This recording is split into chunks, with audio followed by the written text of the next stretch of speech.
샬롬, 지난밤 평안하셨습니까? 오늘은 3월 27일 수요일 고난주간 새벽 말씀 묵상 셋째 날입니다. 오늘의 말씀은 마태복음 27장 46절 말씀입니다. 제9시쯤에 예수께서 크게 소리질러 이르시되 엘리 엘리 라마 사박다니 하시니 이는 곧 나의 하나님 나의 하나님 어찌하여 나를 버리셨나이까 하는 뜻이라. 본문에 나오는 나의 하나님 나의 하나님 어찌하여 나를 버리셨나이까 라고 할 때 버리다 라고 하는 동사 사박다니는 물주머니 같은 것을 땅바닥에 패대기 치다 라는 뜻을 가지고 있습니다. 쉽게 말해 예수님은 어찌하여 하나님께서 나를 땅바닥에 패대기 치십니까? 라고 고백했다는 것입니다.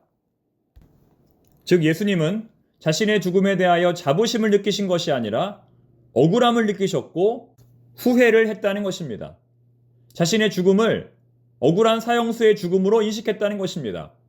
따라서 이때 느끼신 예수님의 감정은 무엇일까요? 절망입니다. 포기는 배추셀 때나 사용하는 말이며 좌절은 왼쪽에 있는 절이며 절망은 그 절에 있는 방충망이라고 우리가 말하지만 이처럼 우리 인생 가운데는 피할 수 없는 절망이 있다는 것입니다. 예수님은 겟세마네 동산에서 기도하실 때에도 그 정신이 온전하지 않았습니다. 마가복음 14장 33절에 따르면 예수님은 겟세마네 동산에서 기도하실 때 두려움과 번민으로 가득 차 있었습니다. 베드로와 야고보와 요한을 데리고 가실새 심히 놀라시며 슬퍼하사 예수님은 십자가 앞으로 나아가실 때에 무서워 떨었다는 것입니다.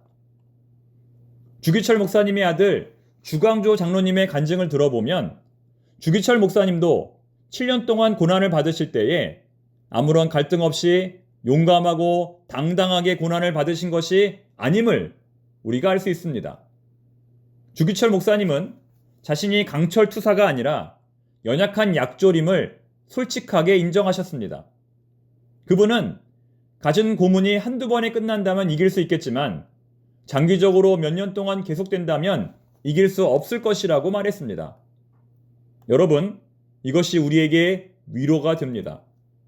예수님도 주기철 목사님도 고난 앞에서 큰 두려움을 느꼈고 하나님을 원망하기까지 했다는 사실을 우리가 알게 되면 우리는 우리 자신뿐만 아니라 다른 사람들의 연약함까지도 이해할 수 있습니다. 결국 하나님의 일은 우리 자신의 힘으로 감당하는 것이 아니라 하나님께서 공급하시는 힘으로 감당하는 것입니다. 인간의 절망은 삶의 희망을 낳는 역설적인 과정이다 라는 말이 있습니다. 인간의 절망은 삶의 희망을 낳는 역설적인 과정이다. 쉽게 말해 절망해보지 않은 사람은 희망을 낳을 수 없다는 것입니다. 절망을 해본 사람만이 희망을 낳을 수 있다는 것입니다. 물론 톨스토이 같은 사람은 예수님의 이러한 절규에 대하여 그의 일생의 유일한 패배의 말이었다라고 실망감을 나타냈습니다. 어떻게 하나님의 아들이라는 분이 이렇게 고통스러워할 수 있느냐는 말입니다. 진정 그분의 아들이라면 어떠한 고난 앞에서도 끝까지 흔들리지 말았어야 한다는 것입니다. 여러분의 생각은 어떠하십니까? 하나님의 아들이기 때문에 어떠한 고난 앞에서도 흔들리지 말아야 합니까? 아니면 예수님도 우리와 똑같은 인간이므로 얼마든지 고난 앞에서 흔들릴 수 있다고 생각하십니까? 오늘 십자가상에서 예수님이 하신 절규는 시편 22편에 나오는 하나님의 말씀입니다. 내 하나님이여 내 하나님이여 어찌 나를 버리셨나이까? 어찌 나를 멀리하여 돕지 아니하시오며 내 신음소리를 듣지 아니하시나이까? 내 하나님이여 내가 낮에도 부르짖고 밤에도 잠잠하지 아니하오나 응답하지 아니하시나이다. 밤으로 낮으로 아무리 간절히 기도해도 응답이 없는 하나님에 대한 원망을 표현하고 있습니다. 그런데 이후에 이어지는 말씀은 앞의 내용과 약간 그 내용이 다릅니다.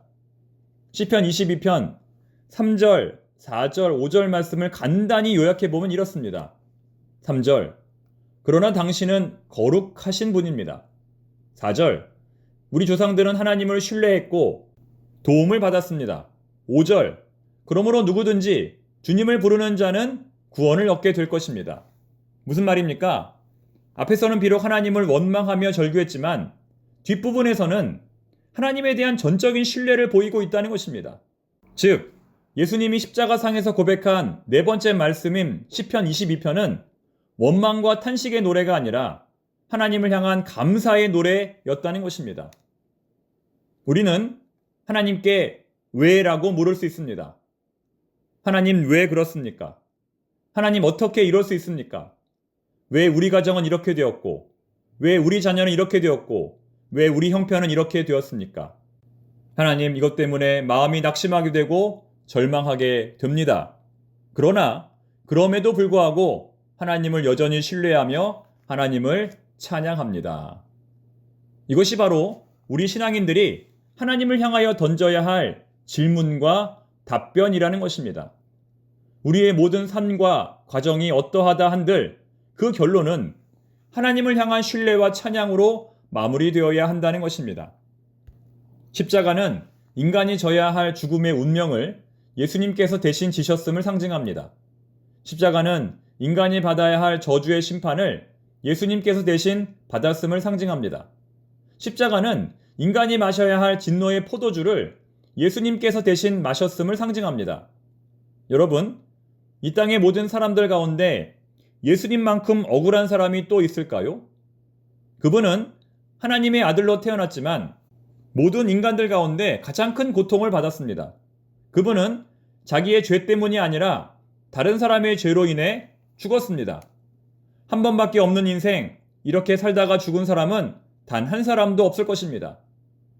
독일의 칼 바르트라고 하는 신학자는 그의 책 교회, 교의학에서 사랑의 하나님은 이 땅의 모든 사람들을 구원하시려고 계획을 세우셨지만 딱 한 사람만큼은 유기하셨다고 말합니다. 딱 한 사람만큼은 버리셨다고 말합니다. 그 사람은 누구일까요? 예수 그리스도입니다. 하나님의 구원 계획 가운데 유일하게 제외된 자는 예수 그리스도 한 사람밖에는 없다는 것입니다. 쉽게 말해 하나님은 이 땅의 모든 사람들이 물에 빠져 죽어갈 때에 다른 사람들은 다 구원하셨지만 그의 아들 예수님만큼은 구원하지 않았다는 것입니다. 이 땅의 모든 사람들을 선택하는 대신 자신의 아들 예수 그리스도를 버리셨다는 것입니다. 이것이 바로 하나님의 사랑이며 이것이 바로 하나님의 구원 계획입니다. 당신은 사랑받기 위해 태어난 사람이라는 축복성이 있습니다. 이 땅의 모든 인간들은 하나님의 구원 계획 아래 사랑받기 위해 태어난 것이 분명합니다. 그러나 딱 한 사람, 사랑받기 위해 태어난 것이 아니라 저주받기 위해 태어난 사람이 있었으니 그분의 이름은 예수 그리스도입니다. 혹시 인생의 고난으로 인하여 절망 가운데 있는 분이 계십니까? 인간의 절망은 삶의 희망을 낳는 역설적인 과정이다. 절망을 해본 사람만이 희망을 낳을 수 있다는 사실을 꼭 기억하시기 바랍니다. 혹시 일이 잘 풀리지 않아 낙심하신 분이 계십니까? 그가 시험을 받아 고난을 당하셨은즉 시험 받는 자들은 능히 도우실 수 있느니라. 우리에게 있는 대제사장은 우리의 연약함을 동정하지 못하실 리가 아니요 모든 일에 우리와 똑같이 시험을 받으신 이로되 죄는 없으시니라. 세상의 모든 저주와 고난을 받으신 이가 있습니다. 그분이 우리의 처지와 상황을 아시고 우리를 도우십니다. 우리보다 더 큰 고난을 경험하셨기 때문에 그분은 우리를 능히 도우실 수 있습니다. 그분을 바라보며 그분을 의지하며 믿음으로 승리하시기를 소망합니다. 기도하겠습니다. 하나님 아버지, 예수님께서 절규하신 것처럼 저희들도 인생의 고난 앞에서 절규할 때가 있습니다. 낙심하고 좌절할 때가 있습니다. 우리의 모든 낙심과 절망이 희망의 재료가 되게 하여 주시옵소서. 우리보다 더 큰 시험과 저주를 받으신 예수님을 바라보며 믿음으로 일어서게 하옵소서. 예수님의 이름으로 기도드립니다. 아멘.